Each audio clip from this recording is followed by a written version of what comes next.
It is now 19 minutes after 6. A damning new report by the Child Poverty Action Group is pointing the finger of blame squarely at the government. It says there was a 10% increase in child poverty in the year to March, and government neglect partially contributed to the rise. Joining us now is researcher Janet McAllister. Janet, good morning. Kia ora, Ryan. It's nice to be here. It's great to have you. Now, measuring poverty, always a contentious issue. How have you measured this?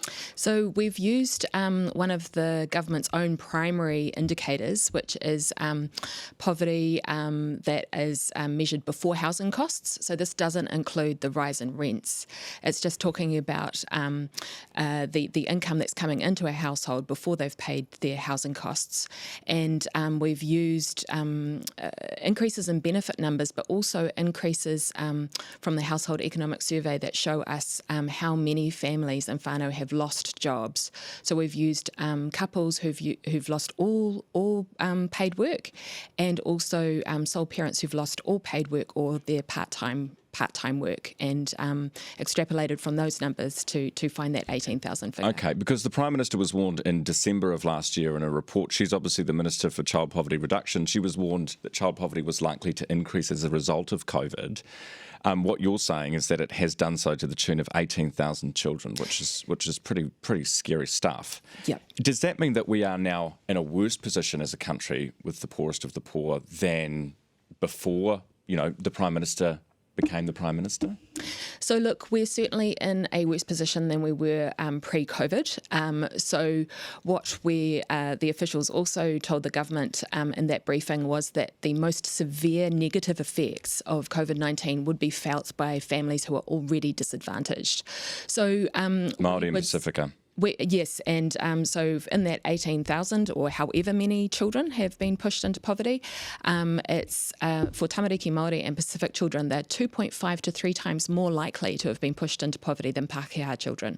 So we're seeing also increasing inequality for low-income children in terms of infant immunisations, chronic school absences, caregiver loneliness, family distress. Cost of living has increased enormous amounts. It's skyrocketed compared to the rest of us for benefit recipients, and food bank use has doubled since pre-COVID. So none of this is necessary. None of us want this. The government said in 2019 that caring and nurturing our children and young people was the most important task we have, and obviously we agree. But what's happened is that this is not just due to COVID-19. Loss of income due to job loss was probably inevitable. Loss of income to the point of poverty is also due to that government policy mix. Because they could intervene and do something about it, but they haven't. What do you expect the Prime Minister will have to say about your report? You'll have to ask her. Because I imagine they're going to have a problem with your methodology in some way.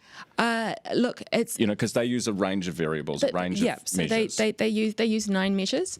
We've used the reason we've used this one is because it doesn't have as many variables. For example, we don't need to know what housing costs are doing right now, which are difficult to know. Treasury has a different forecast, but our quibble there is with what they think median incomes are doing for all of us. So it doesn't matter what indicator you're using, it's clear that there's growing inequality and increasing negative effects because of poverty, because people are struggling financially. And we know, forecasting, you can use a range of different things, and Treasury has been incorrect in the past as well. Yeah, so, well, on a whole range of things, actually, not just this. Okay, that's very good. Thank you for coming in and telling us about this. We will look forward to seeing what the government says in response. Kia ora. Great to have you on the show. We do too, Ryan. I think it's fair to say that we've put this forward as a constructive warning that we have a big issue here. So we can quibble about numbers, but really the key issue is that families are in distress and the government can do something about it, and we need to see something urgently. All right. Janet, thank you so much. Great to see you as always. It's Janet McAllister from the Child Poverty Action Group. She's a researcher. The Prime Minister's office has not responded to a request, by this show to provide a statement on the report at this time. It's